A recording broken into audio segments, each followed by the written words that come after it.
Hello, happy Wednesday. I am working from all over today, so I'm in my car and got a half pony up, rocking the flannel here. My roles this week, I have a ton of things happening with the kids and all of the things, and there's lots of action happening in my practice, which is amazing. I'm so thankful. And I wanted to hop on here for Wellness Wednesday.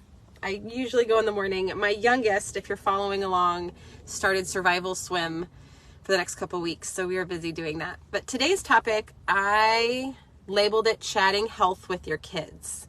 So I want to speak to the people in my network that have kids, that are raising kids, that is a big role for them in their life. And last week, 2 weeks ago, I did a podcast with a colleague, Dr. Taylor Tay. She works with autism families and she's a psychologist.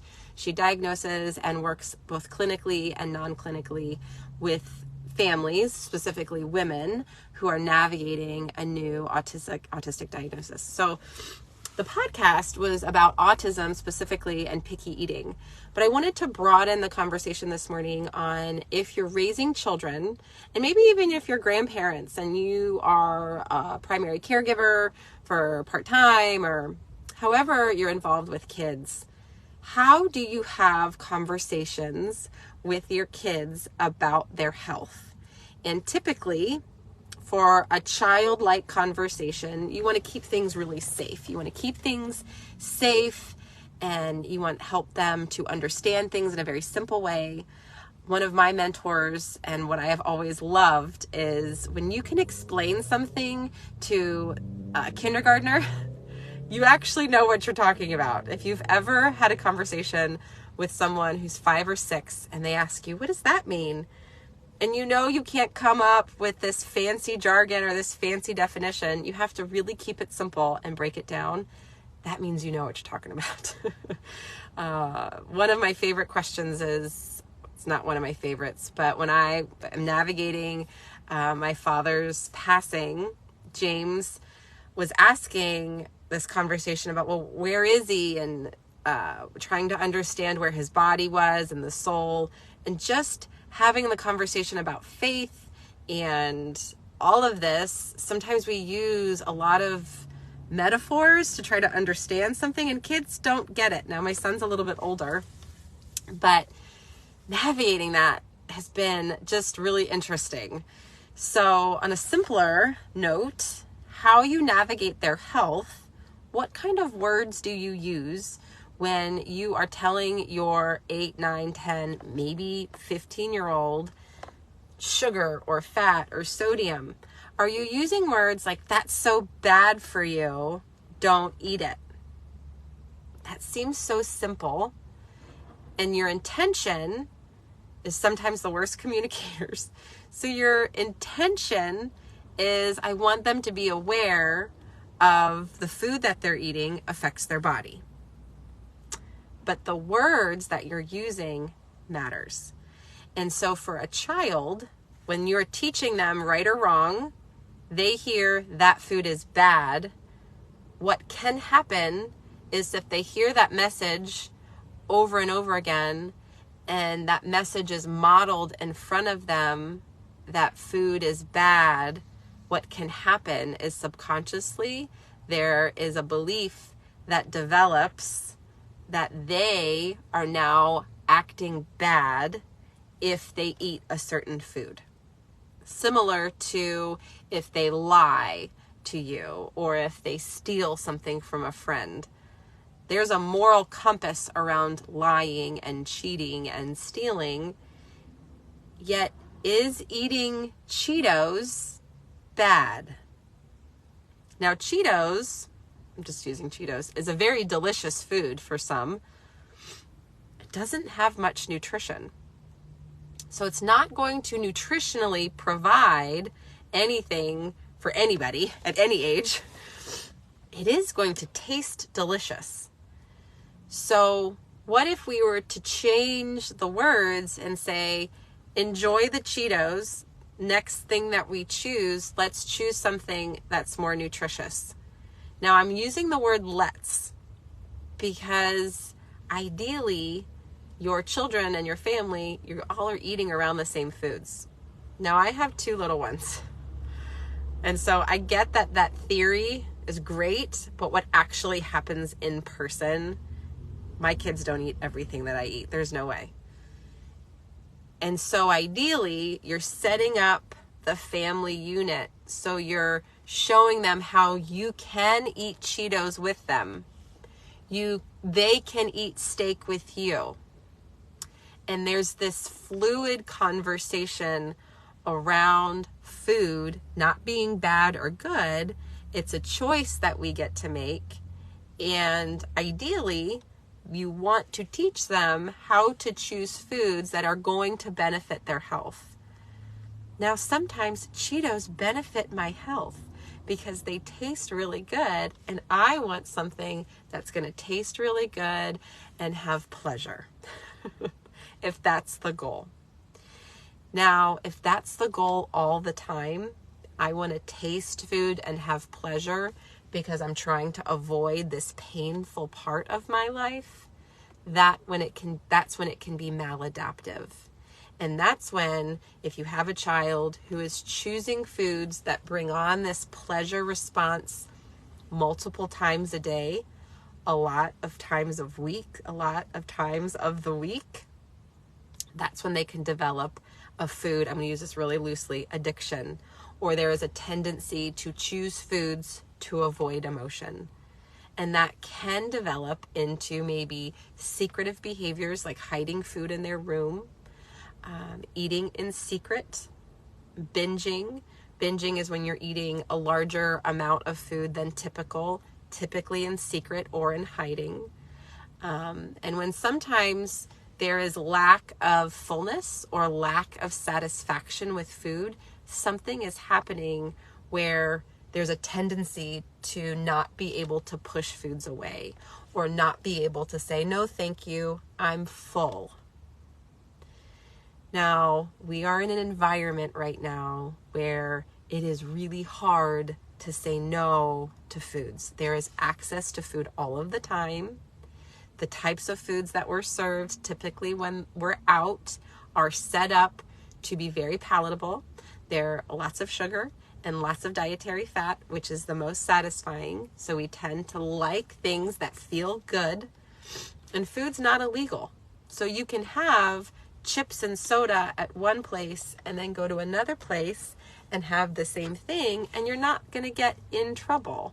There's no legal restrictions around that type of behavior. So a 17-year-old can have these types of interactions with food, and there's not going to be any structured response to stop it.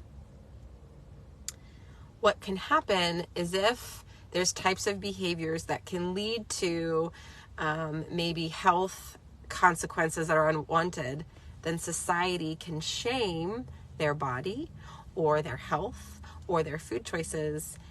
And now all of a sudden, I'm a bad person because I'm eating foods that are bad and my body is showing up in a different way than what is deemed appropriate in the culture. This is a lot of layers. What can happen in the home that can be supportive is there can be safe conversations around food, and health and beauty are different, and navigating health in a very safe way, that it is important to honor your hunger and fullness cues.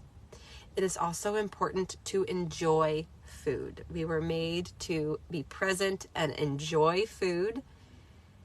And if either one of those things are lacking, dietary behaviors can be misconstrued, whether that be avoiding food or overusing food to numb any sort of emotional pain. In order to treat or intervene or kind of navigate this, typically the primary care provider, like a mother or a father, that's not going to be an easy conversation because there's so much emotions and there's so much overlap in roles. So if you're having a hard time navigating a child's food selection, food behaviors, or anything going on with their body, it is best to seek assistance from a medical provider.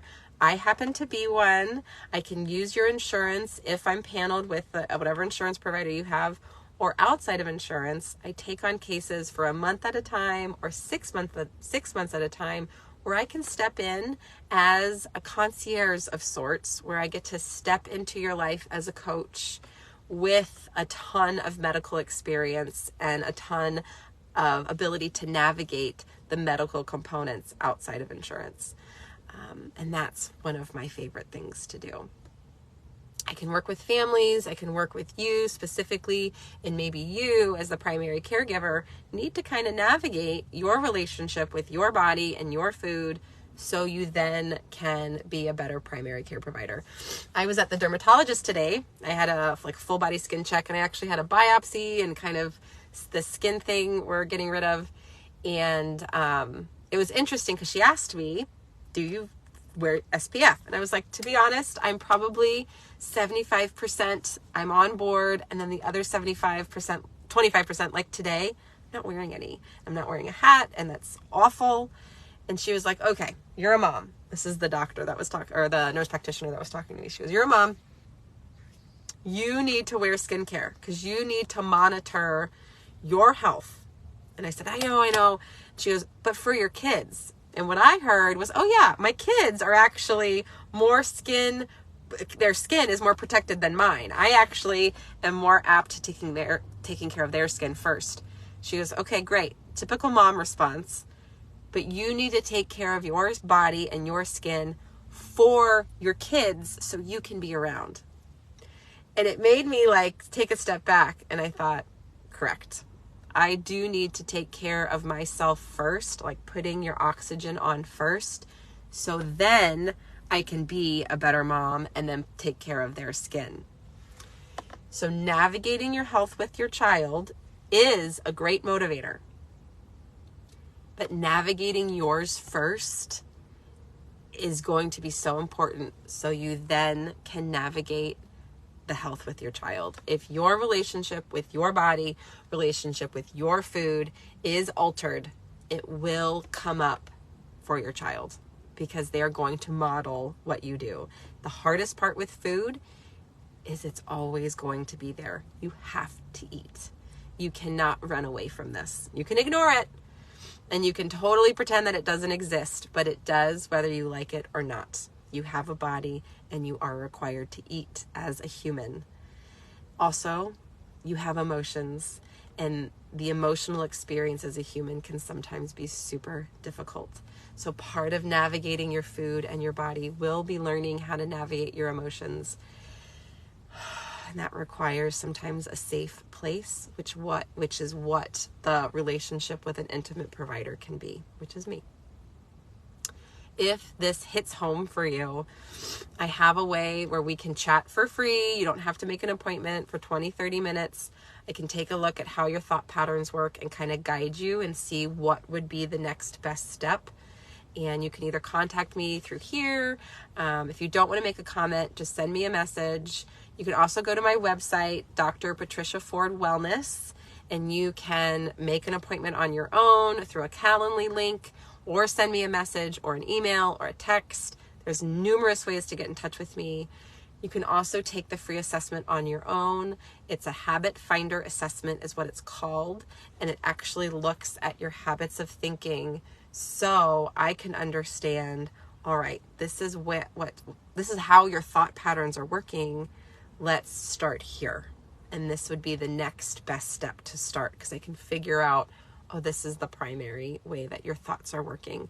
Let's adjust. Our kids are a fresh set of clay, and so helping them to navigate their body and their health is really fun. If it's not fun and if it's scary for you, that's where I can step in and just give you a fresh set of eyes.